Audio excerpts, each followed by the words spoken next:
तर महत्त्वाची बातमी बघूयात। शरद पवारांच्या पक्षातले अनेक लोक आमच्याकडे यायला उत्सुक असल्याचा दावा मंत्री गिरीश महाजन यांनी केलाय। ठाकरेंच्या शिवसेनेतले अनेक जण भाजपमध्ये येण्यास उत्सुक असल्याचं देखील त्यांनी म्हटलंय।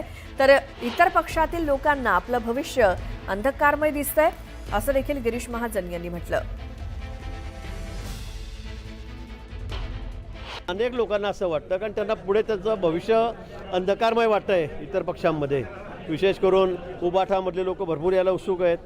शरद पवार साहेबांकडचे अनेक लोक आमच्याकडे यायला उत्सुक आहेत कारण त्यांना पुढे भविष्य त्यांचं दिसत नाही आहे। आज मोदीजींच्या नेतृत्वाखाली देश ज्या गतीने पुढे जातो आहे, ज्याची घोडदौड विकासाची चाललेली आहे, देवेंद्रजी या ठिकाणी राज्यामध्ये मुख्यमंत्री आहेत, जी कामाची पद्धत त्यांची कामाचा आवाका याकडे बघून सगळ्यांना असं वाटतं की आता आपलं पुढे भविष्य अंधकारमय आहे आणि म्हणून त्यांना भारतीय जनता पक्षामध्ये यावंसं वाटतंय।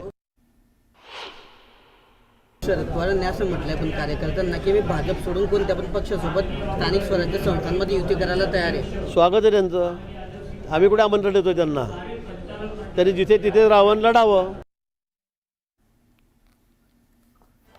पुन्हा पाहूया सकाळच्या 100